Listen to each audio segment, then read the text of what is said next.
वंदे मातरम विद्यार्थी मित्रों। अगले वीडियो में हमने कच्छ की सैर पाठ का अभ्यास किया था और उसकी विस्तृत समझूती प्राप्त की थी। आज हम इस यात्रा वृत्त का स्वाध्याय पोथी में लेखन कार्य करेंगे। प्रश्न 1।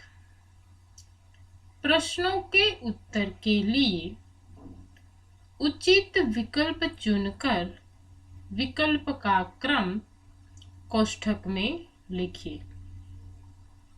पहला विकल्प, किसे कच्छ का प्रवेश द्वार कहा जाता है? तो इसके विकल्प है मुंद्रा, बी कंडला, सी शामख्याली और डी बचाव।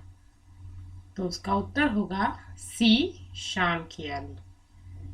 दूसरा विकल्प, कौन से शहर में हवाई सेना का मुख्य अड्डा है? तो इसके विकल्प है ए कच्छ, बी नलिया, सी बचाव और डी अंजार। तो उसका उत्तर होगा बी नलिया। तीसरा विकल्प, कच्छ में रेगिस्तान के कितने स्वरूप देखने को मिलते हैं? तो उसके विकल्प है ए 2, बी 3, सी 1 या डी 4। तो उसका उत्तर होगा ए 2। चौथा विकल्प, जेसर तोरल की स्मृति में बना मंदिर कहाँ पर है? उसके विकल्प है ए शामख्याली, बी अंजार, सी भुज और डी मुंद्रा। तो उसका उत्तर होगा बी अंजार। पांचवा विकल्प, कच्छ में 72 जिनालय कहाँ पर है?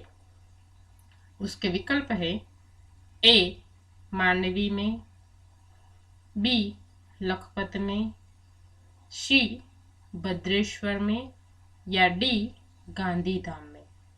तो उसका उत्तर होगा ए मांडवी में। आगे का विकल्प, कच्छ की सैर गद्य के अनुवादक कौन है? उसके विकल्प है ए हरेश ढोलकिया, बी विनय महाजन, सी शंकर दयाल शर्मा या डी महेश भाई उपाध्याय। तो उसका उत्तर होगा महेश भाई उपाध्याय। आगे का प्रश्न, प्रश्न 2, कोष्ठक में से उचित शब्द चुनकर रिक्त स्थानों की पूर्ति कीजिए। पहला, विशाल भारत में अनेक दर्शनीय खाली जगह है। तो उसका उत्तर होगा प्रांत। दूसरा, खाली जगह औद्योगिक कारखानों का शहर है। तो उसका उत्तर होगा गांधीधाम। तीसरा, नलिया शहर खाली जगह का केंद्र है। तो उसका उत्तर होगा तहसील। चौथा, शामख्याली को हम कच्छ का खाली जगह कह सकते हैं। तो उसका उत्तर होगा प्रवेश द्वार। आगे का प्रश्न, प्रश्न 3, निम्नलिखित विधान के सामने सही और गलत का चिन्ह लगाइए या कीजिए। पहला विधान, कच्छ गुजरात का एक रमणीय प्रदेश है। तो यह विधान सही है। दूसरा, सूरजबारी नामक स्थल से हमारी कच्छ की यात्रा का प्रारंभ होता है। तो यह विधान गलत है। तीसरा, मांडवी एक बंदरगाह है। तो यह विधान सही है। और चौथा, भद्रेश्वर एक अति प्राचीन जैन यात्रा धाम है। तो यह विधान भी सही है। प्रश्न 4, निम्नलिखित शब्दों के पर्यायवाची शब्द लिखिए। पहला, भूचाल अर्थात भूकंप। दूसरा, अनूठा अर्थात अनोखा। तीसरा, मजार अर्थात दरगाह। चौथा, रेगिस्तान अर्थात मरुभूमि। पांचवा, स्मृति अर्थात याद। और छठा, राजा अर्थात भूपति। प्रश्न 5, निम्नलिखित शब्दों के विलोम शब्द लिखिए। पहला है विशिष्ट, तो उसका विलोम होगा सामान्य। दूसरा, छोटा, तो उसका विलोम होगा बड़ा। तीसरा, आरंभ, तो क्या होगा अंत। चौथा, गांव, तो शहर। पांचवा, विकसित, तो उसका विलोम होगा अविकसित। छठा, आगे, तो उसका विरुद्धार्थी होगा पीछे। सातवां, प्राचीन, तो उसका विलोम होगा अर्वाचीन। और आठवां, सुबह, तो उसका विरुद्धार्थी होगा शाम। प्रश्न 6, निम्नलिखित शब्दों को शब्दकोश के क्रम में लिखिए। यहाँ पर कोष्ठक में शब्द दिए गए हैं, तो इन सभी शब्दों को हमें पहले स्वर और बाद में व्यंजन को क्रम में रखकर इन सभी शब्दों को यहाँ पर वापस लिखना है। तो पहले क्रम में आएगा अभिवादन, दूसरे क्रम में अभ्यास, तीसरे क्रम में चिराग, चौथे क्रम में प्रगति, पांचवें क्रम में महकना, छठे क्रम में विनय, सातवें क्रम में शायर, आठवें क्रम में संग्राम, नौवें क्रम में संध्या और अंतिम आएगा हमदर्द। आगे का प्रश्न, प्रश्न 7, नीचे दिए गए विशेषणों का वाक्य में प्रयोग कीजिए। विद्यार्थी मित्रों, यहाँ पर जो शब्द दिए गए हैं ये सभी विशेषण शब्द है और इन शब्दों से हमें वाक्य बनाने हैं। मैंने यहाँ पर आपके सामने वाक्य रखे हैं। इन वाक्यों के अलावा आप अन्य वाक्य भी बना सकते हैं और लिख सकते हैं। पहला है कृपालु, तो उससे वाक्य बनेगा साधु पुरुष कृपालु होते हैं। दूसरा विशेषण शब्द है मूल्यवान, तो उससे वाक्य बनेगा हमारे लिए हमारा शरीर सबसे मूल्यवान है। तीसरा विशेषण शब्द है थोड़ा सा, तो उससे वाक्य बनेगा सब्जी में नमक थोड़ा सा ज्यादा है। चौथा शब्द है प्रिय, तो उससे वाक्य बनेगा जलेबी मेरी प्रिय मिठाई है। पांचवा है दयावान, तो उससे वाक्य बनेगा भोज दयावान राजा थे। छठा शब्द है अच्छा, तो उससे वाक्य बनेगा भाविक ने अच्छा चित्र बनाया। आगे का प्रश्न, प्रश्न 8, दिए गए शब्द मिले ऐसी पहेलियों का निर्माण कीजिए। यहाँ पर शब्द है जिनसे पहेलियां बनाई गई है। पहला शब्द है सितारा। तो उससे पहेली बनती है, चंदा मामा के संग रहता हूँ मैं, रात के समय दिखाई दूं, सुबह होते ही छिप जाऊं, तो बताओ बच्चों में कौन हूँ। दूसरा है हाथी। तो उससे पहले बनेगी, कान मेरे सूप जैसे, पैर जैसे हो खंभा, काया मेरी है विशाल, चालू में मदमस्त चाल। तीसरा शब्द है चिराग। तो उससे पहले बनती है, मैं खुद जलकर दूसरों को देता हूँ उजाला, मेरे जलते ही भाग जाता है अंधेरा। अंतिम शब्द है पाठशाला। तो उससे पहले बनेगी, सरस्वती का पावन मंदिर हूँ, सबको देता हूँ मैं ज्ञान, जो मेरे पास आए उसे जीवन जीने की सही राह दिखाता हूँ। आगे का प्रश्न, निम्नलिखित प्रश्नों के उत्तर एक दो वाक्यों में लिखिए। पहला प्रश्न, कच्छ को म्यूजियम क्यों कहते हैं? इसका उत्तर है, कच्छ के दर्शनीय स्थानों के वैविध्य अर्थात विविधता के कारण उसे म्यूजियम कहते हैं। दूसरा प्रश्न, कच्छ में रेगिस्तान के कितने भाग हैं, कौन कौन से?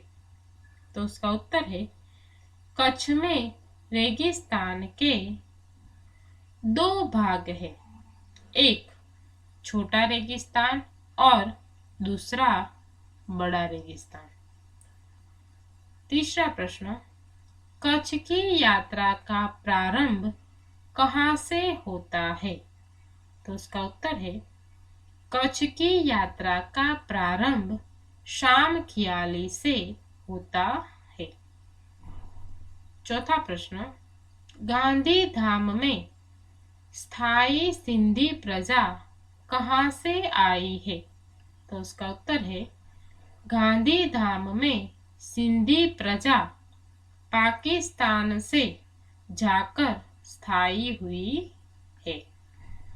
पांचवा प्रश्न, हमारी वायुसेना का मुख्य अड्डा कहाँ है? तो उसका उत्तर है, हमारी वायुसेना का मुख्य अड्डा नलिया में है। छठा प्रश्न, कच्छ के किस स्थान को रामायण काल का माना जाता है? तो उसका उत्तर है, कच्छ के नारायण सरोवर को रामायण काल का माना जाता है। सातवां प्रश्न, रावण कहाँ से गुजरा था? तो उसका उत्तर है, कच्छ के कोटेश्वर नामक मंदिर से रावण गुजरा था। आठवां प्रश्न, गुरु नानक की चरण रज से पावन गुरुद्वारा कहाँ है? तो उसका उत्तर है, गुरु नानक की चरण रज से पावन गुरुद्वारा लखपत में है। नौवां प्रश्न, मुसलमानों के लिए श्रद्धा का केंद्र कौन सा स्थान है? तो उसका उत्तर है, हाजीपीर मुसलमानों के लिए श्रद्धा का केंद्र है। आगे का प्रश्न, कच्छ के लोगों की हस्तकला का परिचय देने वाली संस्था कौन सी है? तो उसका उत्तर है, कच्छ के लोगों के हस्तकला का परिचय देने वाली संस्था सृजन है। अंतिम प्रश्न, कच्छ के बारे में क्या कहा जाता है? तो इसका उत्तर है, कच्छ के बारे में कहा जाता है कि कच्छ नहीं देखा तो कुछ नहीं देखा। आगे का प्रश्न, प्रश्न 10, निम्नलिखित प्रश्नों के उत्तर 2-3 वाक्यों में लिखिए। पहला प्रश्न, नारायण सरोवर की क्या क्या विशेषताएं हैं? उसका उत्तर है, नारायण सरोवर एक अति प्राचीन और पौराणिक धार्मिक यात्रा स्थान है। नारायण सरोवर को रामायण काल का माना जाता है। नारायण सरोवर के सूर्योदय और सूर्यास्त का बड़ा ही आकर्षण है। दूसरा प्रश्न, भुज में कौन कौन से स्थल देखने योग्य है? तो उसका उत्तर है, भुज में आईना महल, प्राग महल, टावर, स्वामी नारायण मंदिर, हिल गार्डन, हमीरसर तालाब, भुजिया पहाड़, लोक संग्रहालय, विश्वविद्यालय आदि देखने योग्य स्थल है। तीसरा प्रश्न, धोलावीरा पहुंचते ही हमें किसके दर्शन होते हैं? तो उसका उत्तर है, धोलावीरा पहुंचते ही हमें हमारी प्राचीन संस्कृति मोहेंजोदड़ो का स्मरण हो जाता है। इस प्राचीन नगरी के दर्शन से हम चकित रह जाते हैं। यह स्थान 5000 वर्ष पुरानी संस्कृति के अवशेषों का अंग है। हमें धोलावीरा की प्राचीनता में आधुनिकता के दर्शन होते हैं। आगे का प्रश्न, प्रश्न 11, निम्नलिखित प्रश्नों के उत्तर 4-5 वाक्यों में लिखिए। पहला प्रश्न, कच्छ में स्थित धार्मिक स्थल की जानकारी दीजिए। तो भद्रेश्वर, नारायण सरोवर, लखपत और हाजीपीर कच्छ के प्रसिद्ध धार्मिक स्थल है। भद्रेश्वर अति प्राचीन जैन यात्रा धाम है। संगमरमर से बना 2500 वर्ष पुराना जिनालय भूकंप में खंडित हुआ था। उनके पुनः निर्माण का कार्य जोरों से चल रहा है। नारायण सरोवर को रामायण काल का माना जाता है। लखपत में गुरु नानक की चरण रज से पावन गुरुद्वारा है और हाजीपीर मुसलमानों की श्रद्धा का केंद्र है, जहां पीर की मजार अर्थात दरगाह है। दूसरा प्रश्न, कच्छ के ऐतिहासिक स्थल के बारे में लिखिए। तो उसका उत्तर है, शामख्याली के उत्तर में धोलावीरा स्थित है, जो एक ऐतिहासिक स्थल है। धोलावीरा में 5000 वर्ष पुरानी मोहेंजोदड़ो संस्कृति का स्मरण होता है। धोलावीरा की प्राचीनता में हमें आधुनिकता के दर्शन होते हैं। लखपत एक ऐतिहासिक स्थल है जो गुरु नानक से जुड़ा है। एक समय का समृद्ध शहर लखपत आज जीर्ण अवस्था में है, फिर भी दर्शनीय है। मांडवी प्राचीन बंदरगाह है, जहां प्राचीन राजा के महल है। आगे का प्रश्न, प्रश्न 3, कच्छ के 3 बड़े शहरों के विषय में लिखिए। मांडवी, भुज और मुंद्रा ये 3 कच्छ के बड़े शहर हैं। मांडवी अति सुंदर बंदरगाह है, बड़ा प्राचीन नगर है। यहाँ राजा का महल, पवन चक्किया, 72 जिनालय तथा समुद्र तट दर्शनीय है। भुज कच्छ का एक वैभवशाली नगर है। यहाँ आईना महल, प्राग महल, स्वामीनारायण मंदिर, हिल गार्डन, हमीरसर तालाब आदि दर्शनीय स्थान है।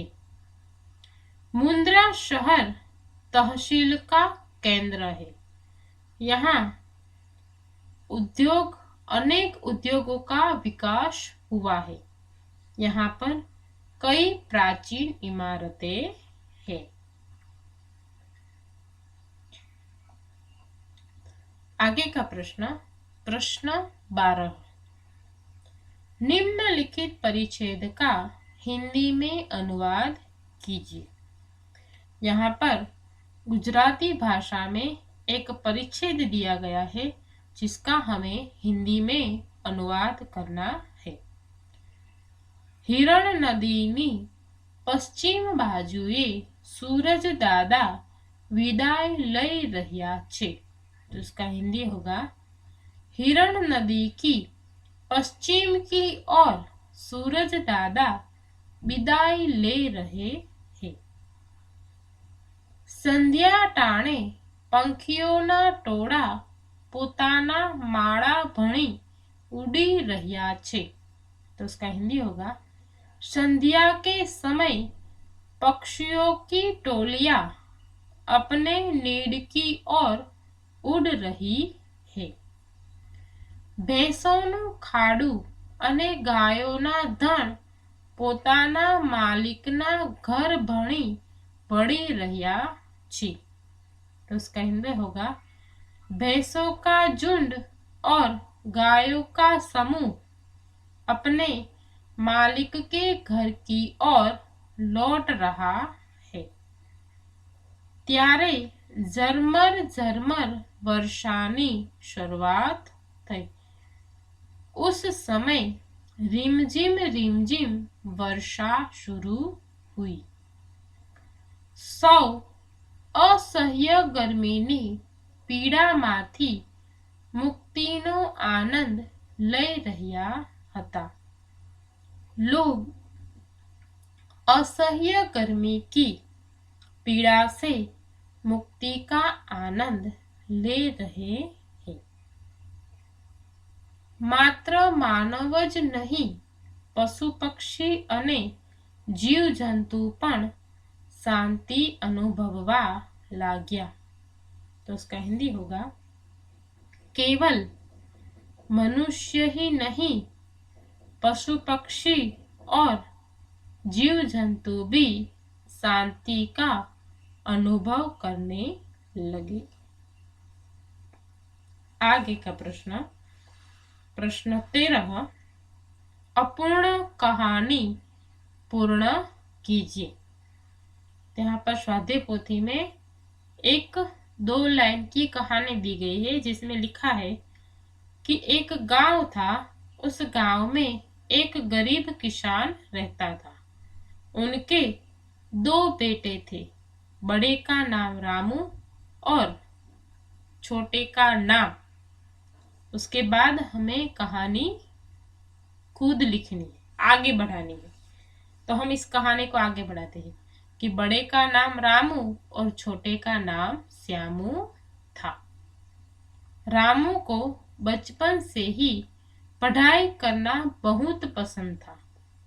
रामू पढ़ लिख कर डॉक्टर बनना चाहता था। डॉक्टर बनने के बाद अपने गांव के लोगों की सेवा करने के लिए उसने अपने गांव में ही एक अस्पताल बनवाया। श्यामू को बचपन से ही खेती के कामों में दिलचस्पी थी, इसलिए उसने अपने पिता के खेत में काम करना शुरू किया और उसकी मेहनत के कारण वह एक समृद्ध किसान बन गया। किसान के दोनों बेटे आत्मनिर्भर बन गए। इससे किसान की गरीबी दूर हो गई और उसका जीवन खुशहाली से भर गया। अब प्रकल्प कार्य, यहाँ पर 2 कोष्ठक दिए गए हैं। इसमें अपने जिले के दर्शनीय स्थलों के चित्र यहाँ पर चिपकाइए और उनके नाम लिखिए। विद्यार्थी मित्रों, यहाँ पर हमारा यह पाठ कच्छ की सेर, जिसका स्वाध्याय पोथी में लेखन कार्य पूर्ण हुआ। आगे का पाठ हम अगले वीडियो में देखेंगे। धन्यवाद।